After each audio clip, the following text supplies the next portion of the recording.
Hello, Monetization Nation. Bootstrapping is when entrepreneurs find a way to self-fund their businesses instead of accepting investment from outside sources. According to the U.S. Chamber, bootstrap startups have a long history in the U.S., with many of the biggest companies in the world starting just from one good idea and no initial funding. The history of business is filled with many successful entrepreneurs who bootstrap their businesses. For example, Steve Jobs and Steve Wozniak built their first computers in Steve Jobs' parents' garage.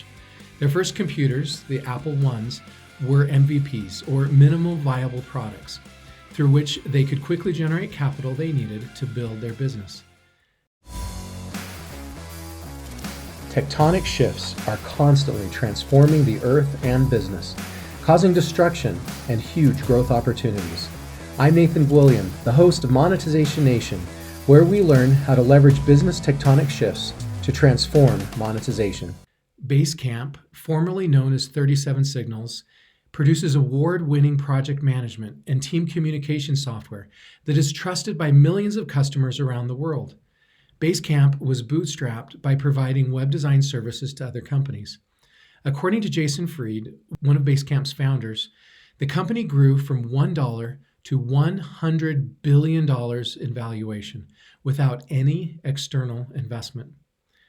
MailChimp helps companies send email newsletters and generates about $700 million in annual revenue. They were bootstrapped by co-founders who had been laid off from their web design jobs. They were named Inc.'s Company of the Year in 2017 and are still 100% owned by the founders. Tough Mudder produces extreme races. According to uschamber.com, quote, thousands of people will pay good money to run the most grueling obstacle course ever invented, which will include ice baths, extreme hill climbing, and electrical shocks. The two founders each invested $10,000 of their own money to start Tough Mudder. And with no venture funding, more than 2 million people have now run the Tough Mudder races. So why do businesses turn to bootstrapping? Sometimes entrepreneurs don't have sufficient track record to secure venture funding. Guy Kawasaki said, quote, someone once told me that the probability of an entrepreneur getting venture capital is the same as getting struck by lightning while standing at the bottom of a swimming pool on a sunny day. This may be too optimistic, unquote. Entrepreneurs who are successful at bootstrapping their ventures can receive many benefits, such as retaining more ownership, decision-making authority, and creative control over their businesses. Nick Woodman, the GoPro founder, said, quote, a slow bootstrap worked really well for GoPro. As long as you can bootstrap, not at the sacrifice of competitive advantage, bootstrapping is a really powerful thing because it allows you to be totally devoted to your vision, unquote. I have created and sold 3 digital ventures that used bootstrapping for all or part of their funding. Here are 4 strategies I have used for bootstrapping my businesses. Number 1 is arbitrage. We can bootstrap a business through arbitrage. According to Wikipedia, arbitrage is, quote, the practice of taking advantage of a price difference between 2 or more markets, striking a combination of matching deals that capitalize upon the imbalance, the profit being the difference between the market prices at which the unit is traded. So in other words, arbitrage is the process of finding something we can purchase low from one source and resell for a higher price to a different buyer. For example, in the early days of my Adoption.com venture, my best way to bootstrap was to sell domain names. Back then, Network Solutions was the only domain name registrar, but people really didn't trust the internet to buy and sell yet. So when Network Solutions let people like me register a domain name, they would physically mail me a paper invoice for that domain name. They gave me 90 days to pay for the domain name, and if I didn't pay for the domain name within the 90 days, they would take it from me and put it back into the pool of domain names available for someone else to register. So I would register large groups of domain names. Then, during the 90 days of free ownership, I would contact potential buyers and try to sell the domain name. If I was able to sell the domain name, I would pay Network Solutions the bill, then transfer the domain name to the new owner. If I was unable to sell the domain, I generally let the domain name expire instead of paying for it. Years later, as I had a little more money, domains had become much more scarce and were increasing rapidly in prices. So I developed a list of hundreds of short domain names I felt would be very valuable. I then reached out to the owners of all those domains and I found the best deals. I purchased those deal domains, held onto them for a little while, and then sold all of them to help fund my business. Over the years, I sold millions of dollars of domains, which provided needed capital for my growing businesses. My goal was not to be a domain broker. I always saw this as a short-term arbitrage to help fund my long-term businesses. This concept of arbitrage can work well in many different niches other than domain names. For example, many people buy products at thrift stores and then resell those items on eBay for a profit.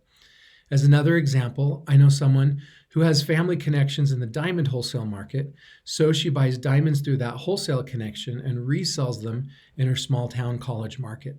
This is arbitrage. The second secret for bootstrapping that I've used in my career is professional services.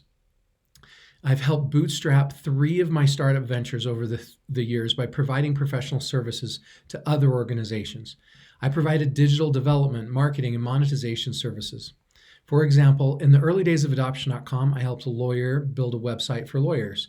Also, through the years, I've done consulting and web development for adoption agencies and attorneys. The funds from that consulting and web development work was used to bootstrap the core Adoption.com business. Years later, I started a venture to create and grow niche online communities. To fund that venture, I did extensive consulting work for businesses in Brazil, such as Azul Airlines.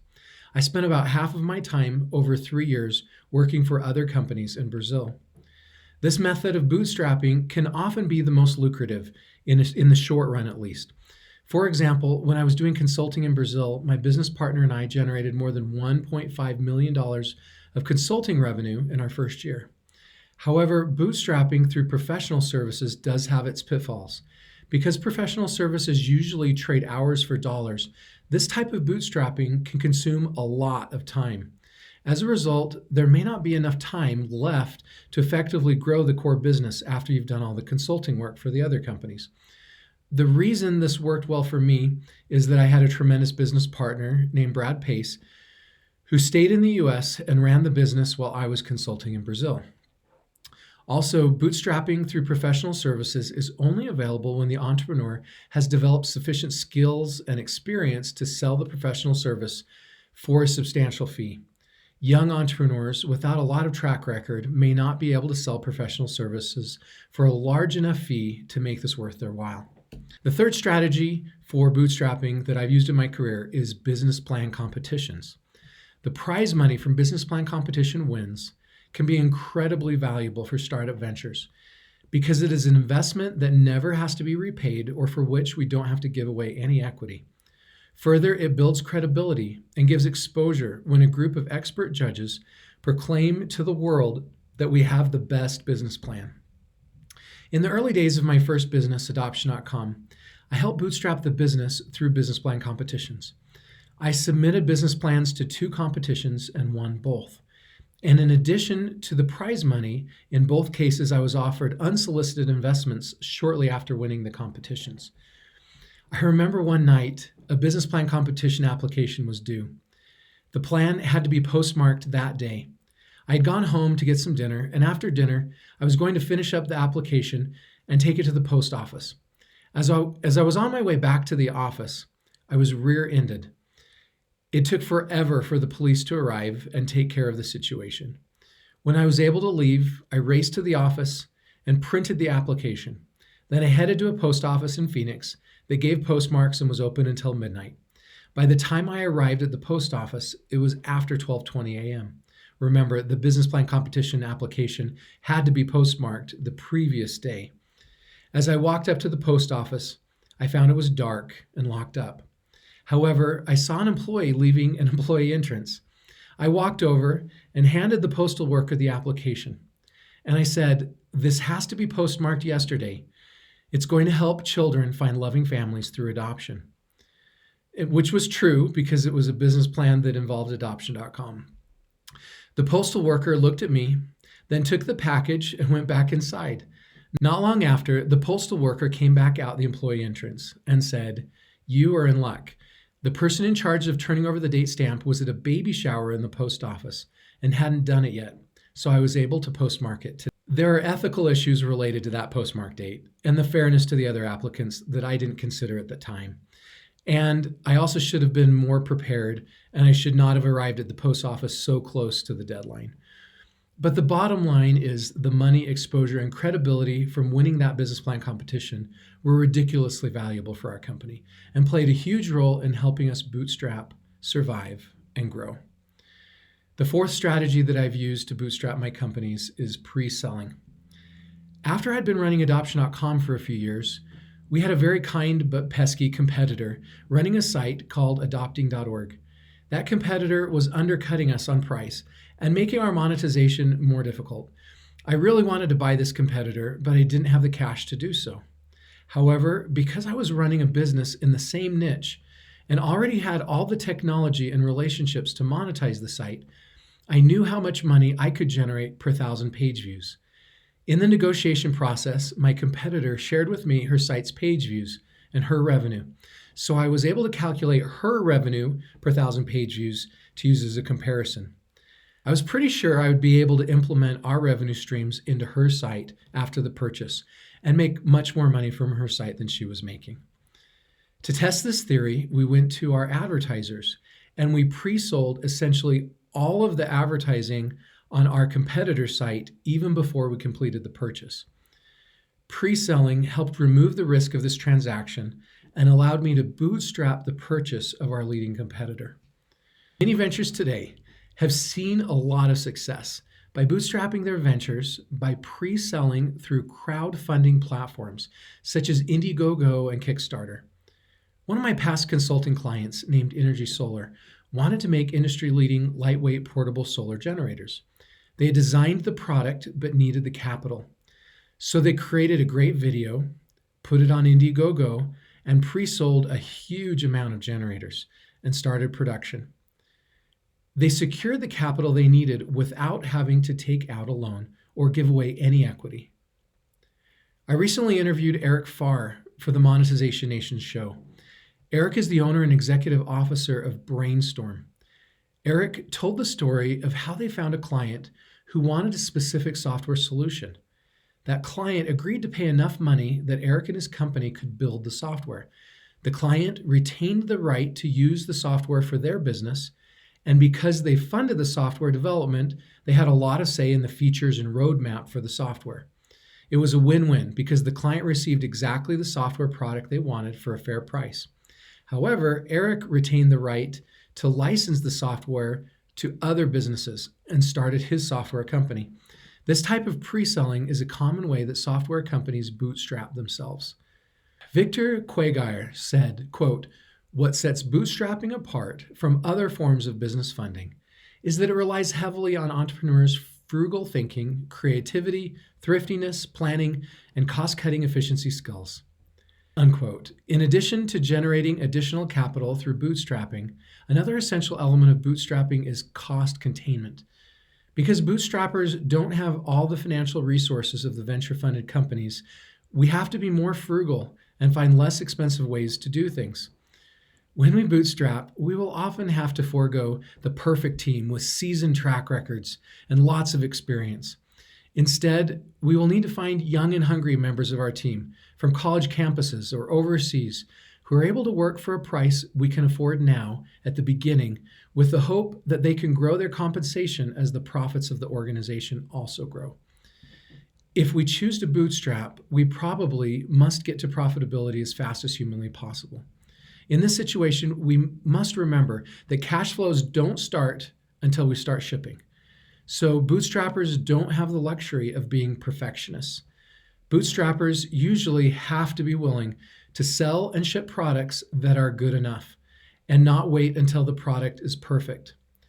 Bootstrappers have to remember that good enough is good enough and that perfect is the enemy of cash flow. Bootstrapping a business is probably going to take more time and more of our time, But in the end, we may have a lot more control over our businesses. We will probably be retaining the ability to run the business the way we want to run it. We probably won't have investors pressuring us to make short-sighted decisions to make quick profits. We will instead have the freedom to focus on the long game if we want to. Jason Fried, a founder of Basecamp, said, "When someone says, 'Think of all the things you could do if you raised a ton of money,' I instead think of all the things I couldn't do. I value independence more than any check anyone could ever write me," unquote. Here are some of my key takeaways from this episode. Number 1, many of the world's most successful companies have used bootstrapping. Number 2, successful bootstrapping can have great upsides, such as retaining more ownership, decision-making authority, and creative control over the business. Number 3, bootstrapping can also have downsides, such as slower growth, more personal risk, and distraction from our core focus. Number 4, bootstrapping through arbitrage is when we buy something inexpensively from one source and sell it to a different buyer for a higher amount.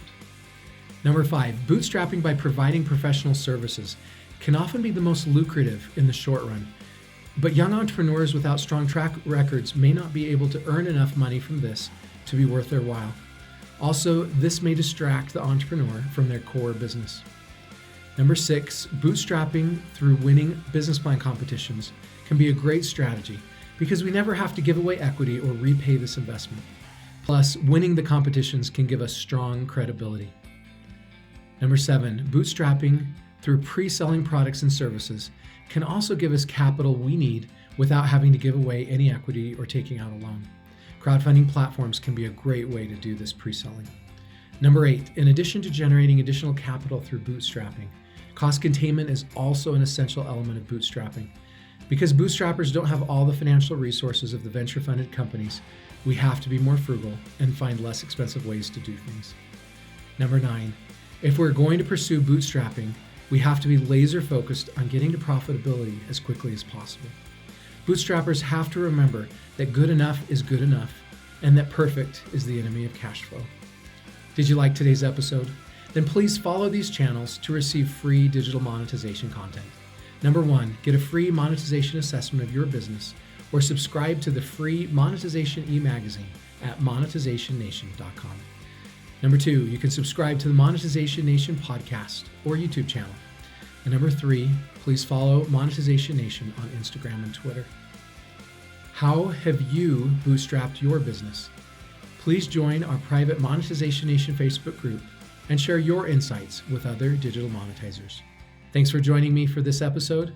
I wish you success in your monetization journey. Do you want to become a better digital monetizer?